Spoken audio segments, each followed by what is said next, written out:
Here we go. We'll cover the salt shaker, becomes a ketchup bottle. Cover the ketchup bottle, it becomes salt shaker. But to do that, when you're doing magic that's visual, it's like the silent movies. If it happened, it speaks for itself. My name is Lon Cerel, and this is my take on magic. I am a full-time Rhode Island-based entertainer, general practitioner of the art of magic, and have been doing it since I was 9 years old.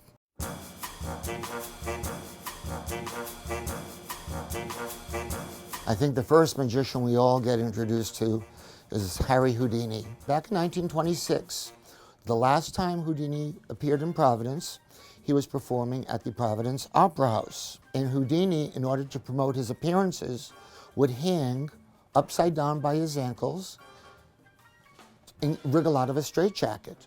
He would attract hundreds, if not thousands, of people. I felt it was a rite of passage that I needed to do something similar. So in 1976, I was elevated by a Providence hook and ladder truck to 200 feet over the Providence River, dangling by a rope, put in a straitjacket by Providence State Police, and wriggled out of the straitjacket, freeing myself 50 years almost later to the day when Houdini performed it in Providence. When magic is popular on a national or international level, that propels my career, or certainly that gives my career a solid place to stand. Doug Henning, the magician, became very famous, and as soon as Doug Henning moved on, a kid by the name of David Copperfield appeared. And David Copperfield lifted magic up and became an international and national sensation with 10, 12 TV specials. And that made magic relevant. And then there was Siegfried and Roy in Las Vegas. And now, moving it forward, America's Got Talent. Can you confirm, is that your signature? It is. Will you flip that over for me? Are you kidding me? Is that your card? Thank you very much. That keeps magic relevant in people's minds. They'll think, why don't we do a magician? I don't have lions and tigers, but I have a very cute rabbit who's very self-centered, and it's actually his show. In 1971, Henny Youngman, the king of the one-liners. How are you all? I'm glad to be here. Take my wife, please.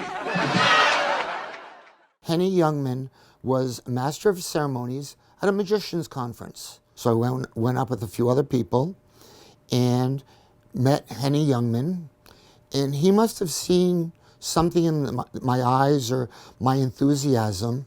He said, keep in touch. I kept in touch. When I graduated Providence College in 1978, he said, well, why don't you come down to Manhattan? And for 7 years, I was opening act for Henny Youngman, king of the one-liners. And I was this 18, 20-year-old kid. I found myself surrounded by a who's who of show business legends and icons. Back then, I was a starstruck kid. Okay, I'm 67. I'm still a starstruck kid. I never got over it. I think it's a mistake every kid going into magic does. You try to be something other than yourself. I was extremely nerdy, geeky, introverted growing up, and I used magic as a way to express myself. I started off, I was trying to be the suave guy with producing doves from nowhere to beautiful music, and it was so not me. I think eventually you realize that the closer you're true to your own self, the more honest you can be with your audience, and the more the audience is going to accept you. And here we are 47 years later, I've never had any other job. My name is Lon Cerel, and this was my take on magic.